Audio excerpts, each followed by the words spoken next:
A tutti voi buonasera, ben trovati a questa edizione del telegiornale di Telefriuli che apriamo con la pagina politica, con le ultime che riguardano il governo Conte. Ormai è crisi aperta, le prossime saranno ore decisive, pare insanabile la spaccatura che si è venuta a creare tra Partito Democratico e Movimento 5 Stelle da un lato e Italia Viva dall'altra. Una spaccatura insanabile, dicevamo, dopo anche le dichiarazioni di ora di pranzo, con Palazzo Chigi che ha fatto sapere se Renzi si sfila, nessun esecutivo con Italia Viva sarà possibile. Momenti decisivi, dicevamo, con il Consiglio dei Ministri delle 21:30, prima si deciderà compatti sul futuro del Recovery Fund, poi appunto si parlerà del futuro del governo Conte. Allora siamo in collegamento in diretta via Skype con Deborah Serracchiani, vicepresidente del Partito Democratico. Buonasera.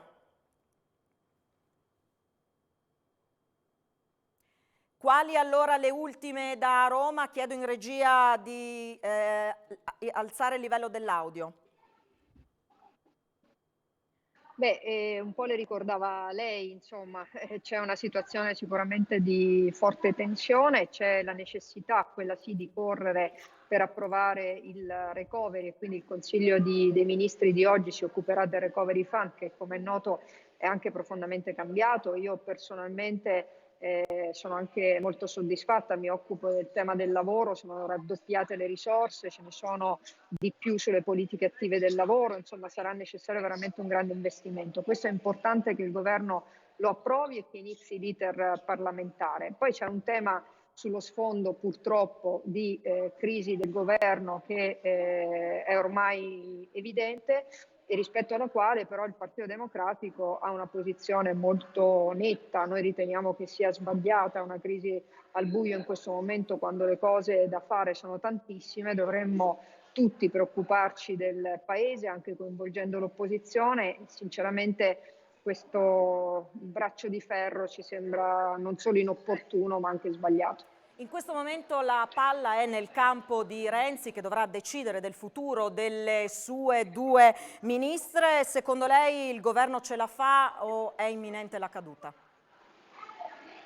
Ma il Partito Democratico sta lavorando per trovare una soluzione, lo abbiamo fatto fin dall'inizio e continueremo a farlo fino all'ultimo momento utile. È chiaro che però una soluzione in questi casi si trova soltanto se nella contesa c'è la volontà di trovare appunto un punto di equilibrio e di compromesso. Noi riteniamo che il Presidente Conte lo sia stato, lo possa essere, ovviamente però a condizione, lo abbiamo preteso per primi, che vi sia un forte rilancio dell'azione di governo, anche perché stiamo per affrontare dei mesi difficili. Penso alla scadenza del divieto di licenziamento al 31 marzo, la chiusura delle casse integrazioni. Insomma, avremo davvero la necessità di fare un investimento vero e importante sul Paese anche per modernizzarlo, e abbiamo bisogno di un governo forte e credibile. Quindi il rilancio dell'azione di governo è ed era nell'agenda del Partito Democratico. Farlo facendolo cadere non ci sembra proprio la soluzione. Eppure c'è già chi guarda avanti e che indica lei come possibile ministro del nuovo governo Conte. Lei mi conosce abbastanza per sapere che mi candidano sempre a tutto. Personalmente faccio il presidente della Commissione Lavoro anche con una certa soddisfazione, stiamo facendo delle cose importanti. Abbiamo appena presentato una risoluzione, tra l'altro in modo unitario, approvata anche dall'opposizione, sulla riforma degli ammortizzatori sociali. Mi impegno su quello. Le chiedo un'ultimissima cosa, poi la lascio ai suoi impegni, un messaggio per gli iscritti del PD in questa fase che immaginiamo delicata in vista proprio delle prossime ore, insomma, che saranno concitate decisive. Hanno sicuramente una forte preoccupazione, che è la stessa preoccupazione di tutti i nostri cittadini, ed è quella di non perdere l'occasione del recovery, delle risorse europee, di impegnarci tutti su questi momenti delicatissimi. Penso al piano dei vaccini, che anche per il Friuli Venezia Giulia è fondamentale, visti i numeri dei contagi che abbiamo e vista anche l'esigenza, questo sì, di continuare a tenere viva la produzione industriale e riaprire le scuole, che credo sia francamente un impegno che dobbiamo prenderci tutti. Per cui abbiamo talmente tante cose da fare che gli iscritti del PD sanno responsabilmente che ognuno dovrà fare la propria parte, la faremo e ovviamente cercheremo di rappresentarli al meglio anche a Roma. Grazie a Deborah Serracchiani e buon lavoro. Grazie a voi, buon lavoro. E adesso andiamo dall'altra parte del campo, il campo di Italia Viva. Abbiamo in collegamento telefonico in diretta Ettore Rosato, che è coordinatore nazionale di Italia Viva. Buonasera Rosato. Buonasera a voi. Allora, abbiamo sentito le parole di Deborah Serracchiani, come risponde? Ma non devo rispondere a Deborah Serracchiani, persona a cui peraltro sono legato anche d'amicizia, non è una contesa personale. Noi abbiamo posto dei temi di grande forza al Presidente del Consiglio da parecchie settimane. Abbiamo chiesto che lui si faccia carico di problemi che non sono problemi di Italia Viva, sono problemi del Paese, a cui non ci ha mai dato nessuna risposta. Vediamo che abbiamo dovuto fare una fatica straordinaria per far riscrivere il recovery. Lei ricorderà che quando siamo il 7 dicembre abbiamo detto che quel recovery non l'avremmo mai votato, siamo stati insultati da tutti dicendo che era il miglior documento del mondo, dopodiché adesso è stato completamente riscritto. Ma questo non può essere il metodo di lavoro per ogni cosa. Quindi o questa maggioranza cambia oppure evidentemente noi non ci possiamo stare. E poi bisogna uscire dall'immobilismo, l'immobilismo che sta paralizzando l'azione del governo. Oggi ho incontrato in piazza, c'erano qui davanti a Montecitorio, in Piazza del Popolo, i rappresentanti delle agenzie di viaggio. Ci sono agenzie che hanno perso oltre il 90% del fatturato e ci sono agenzie che dicono noi non abbiamo ancora ricevuto nessun ristoro da parte del governo. E così vale per tante altre categorie di lavoratori che lamentano la lontananza delle istituzioni. E questo perché è un governo che va troppo piano e che fa le cose con pressapochismo. Noi abbiamo bisogno di cambiare ritmo. Lo abbiamo detto con troppe volte, lo abbiamo detto troppe volte senza essere ascoltati. La nostra è solo una questione di merito. Potrei citarle le infrastrutture. Abbiamo fatto un accordo con il Presidente del Consiglio quando ci siamo irrigiditi sul blocco delle infrastrutture, abbiamo approvato a luglio un decreto in cui c'erano contenute peraltro anche cose molto importanti per noi, penso 1.800.000.000 per la velocizzazione della rete ferroviaria Venezia-Trieste. Abbiamo chiesto che queste cose vengano sbloccate. Dal 7 luglio, giorno in cui è stato approvato in Parlamento il decreto, ancora non sono state fatte le procedure per nominare i commissari. Rosato, è un governo immobile. Allora, oggi Renzi ha annunciato una possibile conferenza stampa per domani. Quando si deciderà il futuro delle vostre due ministre? Lo deciderete voi? Intanto lo decideranno le ministre che per fortuna ragionano con la loro testa e non hanno bisogno di avere suggerimenti. Poi noi siamo una squadra, lavoriamo insieme e stiamo facendo un ragionamento, ma abbiamo messo la palla nelle mani del Presidente del Consiglio. Perché per noi la questione non è sostituire il Presidente del Consiglio, è sostituire il modello dell'immobilismo, quello in cui le decisioni non vengono mai assunte. Se il Presidente del Consiglio deciderà di darci risposte di merito, vuol dire che andremo avanti insieme. Sono risposte importanti in cui abbiamo detto sempre non pretendiamo tutti dei sì, ma pretendiamo delle risposte. A cominciare dal MES, per passare per le infrastrutture che citavo prima, sulla riapertura della scuola, sul piano vaccini, su tutte le cose su cui c'è un'esigenza di dare una marcia diversa. Ecco, noi abbiamo detto prima la palla è nel campo di Italia Viva. Non è così. Non è così. Non è così. Guardi, lei trova, noi peraltro abbiamo deciso di rendere pubblici tutti i documenti che abbiamo predisposto. Il 17 dicembre, vado a memoria, siamo andati dal Presidente del Consiglio e gli abbiamo consegnato con una lettera un elenco di tutte le nostre richieste. Ripeto, neanche un opt-out, abbiamo detto dacci delle risposte su queste cose. Ci sarà la conferenza stampa di Renzi domani? La conferenza stampa di Renzi domani, perché ogni cosa nella vita deve avere un punto. Ogni cosa deve avere un punto. Se non ci sono più risposte, abbiamo fatto il nostro, abbiamo messo in sicurezza il recovery, che stasera va in Consiglio dei Ministri, garantiremo il voto di tutti i provvedimenti che riguardano il Covid, garantiremo il voto di tutti i decreti ristori, garantiamo il voto, anche se siamo all'opposizione, di tutto quello che serve per questo Paese, non abbiamo difficoltà a farlo, il voto sullo scostamento di bilancio, cioè questioni anche tecniche che non mi metto lì a spiegare, ma garantiremo tutti i voti che servono. Ma se le nostre idee non servono neanche i nostri voti. Peraltro il Presidente del Consiglio si è detto sicuro di avere un'altra maggioranza e io rispetto il Presidente del Consiglio che dice che ha trovato un'altra maggioranza. Grazie, Se grazie. ha trovato un'altra maggioranza, bene così. Grazie allora Ettore Rosato per questo contributo in diretta, anche a lei. Buon lavoro. Chiudiamo qui momentaneamente la pagina politica e apriamo il capitolo dedicato al Covid a partire dalla campagna delle vaccinazioni. Oggi ha fatto un punto della situazione chiarendo e interpretando i numeri il vicepresidente Riccardi. Le oltre 18.000 persone vaccinate su un totale di 1,2 milioni di abitanti in Friuli Venezia Giulia ci permette di raggiungere il valore di 1,5 persone immunizzate ogni 100 abitanti, rapporto che è uno tra i più alti in Italia.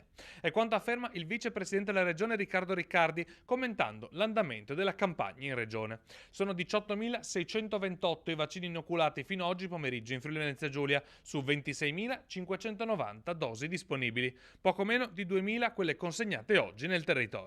La campagna di vaccinazione, spiegato Riccardi, sta procedendo di buon passo, secondo quanto avevamo pianificato a partire da fine dicembre.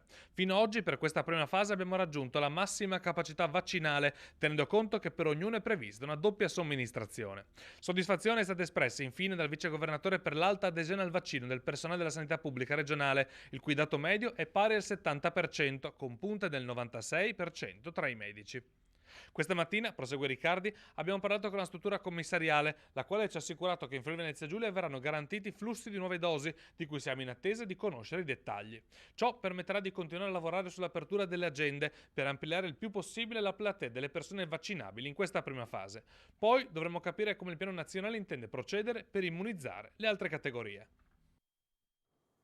E di vaccini si parlerà anche nell'incontro, nel nuovo vertice tra governo e regioni che ha come oggetto centrale il DPCM che entrerà in vigore il 16 gennaio.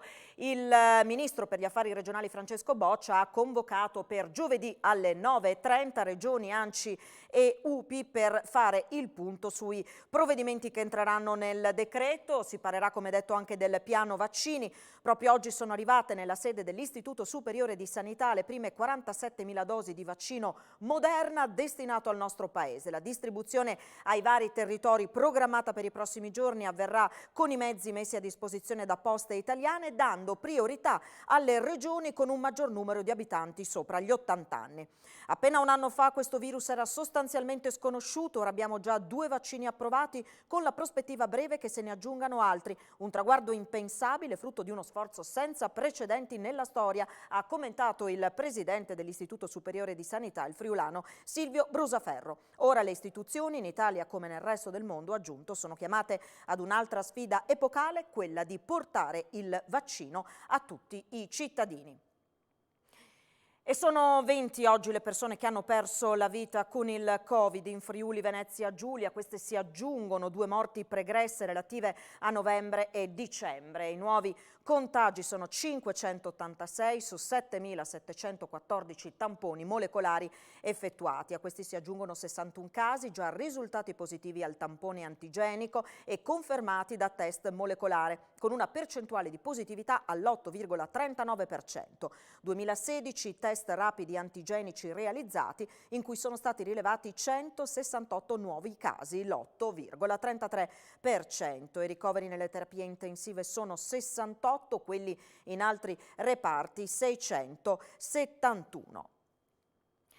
Ed è morta ieri all'ospedale di Palmanova Edda Agarinis, la vedova dello scrittore Carlos Gorlón. La donna, ultima custode delle memorie del coniuge scomparso il giorno di Natale del 2009, era ricoverata dopo essere risultata positiva al Covid. Aveva 91 anni, le sue condizioni sono peggiorate negli ultimi giorni. Il mio ricordo è quello di una donna ancora straordinariamente appassionata alla vita, Commenta il sindaco di Udine Pietro Fontanini. Era consapevole della grande responsabilità derivante dal fatto di essere una divulgatrice dell'opera del marito, intenzionata a lottare affinché questa ricevesse finalmente la meritata attenzione. Senza di lei, aggiunge il primo cittadino, Sgorlon non sarebbe stato il gigante della letteratura che è stato. E si è spento ieri a Vicenza, contagiato dal virus, Monsignor Giuseppe Tomini, 88 anni, originario di Turrida di Sedegliano, per 13 anni segretario dell'arcivescovo Giuseppe Zaffonato. Aveva prestato servizio come vicario nella parrocchia del Carmine a Udine e come educatore all'Istituto Tomadini. Poi l'incarico di segretario dell'allora arcivescovo e nel 72 il trasferimento con lui a Vicenza, dove venerdì saranno celebrati i funerali. E sono cominciati in questi giorni i controlli dei carabinieri del NAS di Udine nei supermercati del Friuli Venezia Giulia per verificare il rispetto delle normative anti-Covid. Al via in questi giorni la nuova campagna di controlli dei carabinieri del NAS di Udine in tutto il Friuli Venezia Giulia nei supermercati. I punti vendita della grande e piccola distribuzione saranno monitorati per verificare il rispetto delle disposizioni anti-Covid. Saranno esaminati in particolare il numero di clienti all'interno dei market, la disponibilità di liquido disinfettante, il corretto impiego da parte del personale dei dispositivi di protezione individuale, in particolare le mascherine. Contestualmente i militari del nucleo antisofisticazione e salute controlleranno anche la parte alimentare, quindi la corretta conservazione degli alimenti e dei prodotti posti in vendita, le date di scadenza, il funzionamento delle celle frigorifere della catena del freddo. Continuano anche i controlli nei locali pubblici in tutta la regione. Alcune irregolarità sono state già riscontrate al momento in alcuni bar della provincia di Trieste, sempre per quanto attiene alle normative anti-Covid. La precedente campagna di controllo, in coordinamento con il Ministero della Salute, aveva visto impegnati i militari nel monitoraggio delle case di riposo ed RSA del Friuli Venezia Giulia. Il disegno di legge regionale sviluppo impresa sarà portato all'esame del Consiglio regionale ai primi di febbraio. È il frutto di un confronto con le categorie economiche alle quali oggi è stato presentato in regione dall'assessore Bini. Crescita e rafforzamento delle imprese a livello internazionale, riordino dei consorzi di sviluppo economico locale e completamento della riforma dell'accesso al credito sono gli elementi di base di sviluppo impresa al quale la Regione è arrivata confrontandosi con categorie e parti sociali. La Regione ha dato dimostrazione, se non fosse altro postando oltre 51 milioni di euro sul disegno di legge, di voler dare delle risposte. Non dimentichiamoci delle risposte date durante la fase emergenziale. 80 milioni di euro a fondo perduto per i diversi codici Ateco. Siamo all'ultimo miglio, oramai la legge è stata approvata in via definitiva in giunta e trasversalmente si andrà a intervenire su tutte le categorie, partendo dall'artigianato con capitoli importanti per quanto riguarda le ristrutturazioni dei capannoni, il commercio, distretti del commercio, centri storici, il turismo, digitalizzazione, innovazione, economia circolare, sostenibilità. Molto del DDL riguarderà l'innovazione, la digitalizzazione, la formazione di nuove figure professionali in grado di rispondere alle nuove esigenze del mercato. Col 1° aprile finiscono praticamente con il 31 marzo, ammortizzatori sociali, quindi liberi tutti. Un liberi tutti che fa paura. Preoccupazione c'è, attenzione, via liberi tutti mi sembra un po' una forzatura. È chiaro che il governo, a mio avviso, dovrà dare comunque dei segnali, perché, signori, non penso che a fine marzo si possa concludere questa fase emergenziale. Di conseguenza confido che il governo, ma ne sono certo, darà ancora dei sostegni ai lavoratori. Il momento non è facile.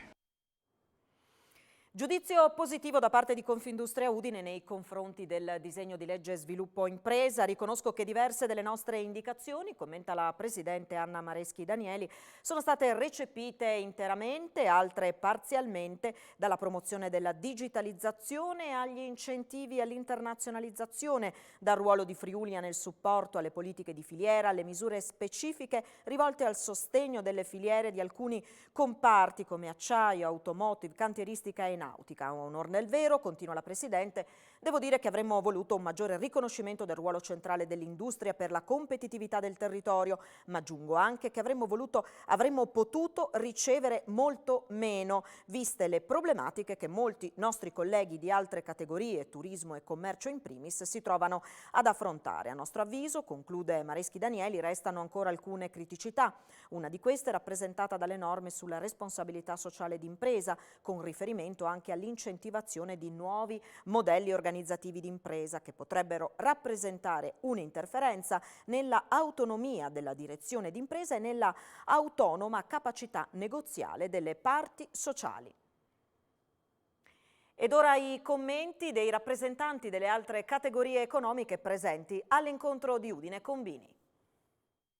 Abbiamo fatto enormi sacrifici, abbiamo fatto delle proposte alle istituzioni e oggi è una di queste occasioni in cui alcune nostre proposte sono state accolte per insieme scrivere una pagina di ripartenza. In una continuità con quello che era stato fatto in particolarmente dall'assessore Bolzonello, si va a aggiornare ed ad inserirlo nel contesto dei giorni che viviamo.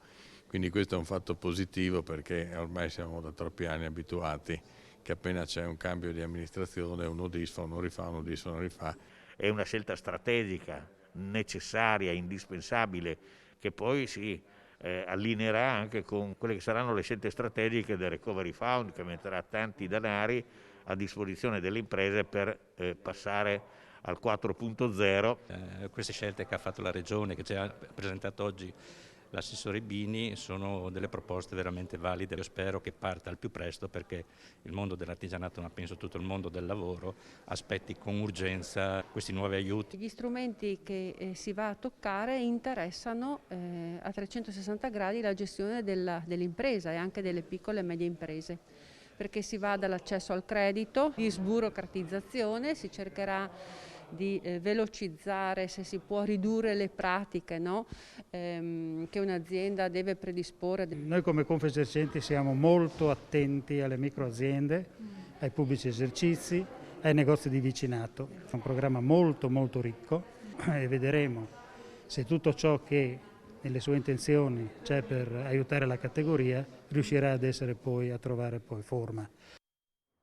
Tra poco 2 cani poliziotto saranno sguinzagliati per le strade di Udine. A breve, per le vie di Udine, si potranno incontrare 2 pastori tedeschi accompagnati da agenti della polizia locale. Oggi la Giunta Comunale ha approvato le norme che regolano sia la detenzione dei cani che i compiti degli addestratori e degli accompagnatori. Stiamo preparando questi 2 cani che entreranno a far parte del corpo della polizia locale, non so se saranno i nuovi futuri Rex qui a Udine. In ogni caso sono 2 pastori tedeschi, sono stati acquistati nel mese di dicembre, adesso avranno il periodo dell'addestramento insieme agli agenti della nostra polizia che con loro dovranno addestrarsi per sconfiggere, speriamo in maniera forte e determinante, lo spaccio della droga.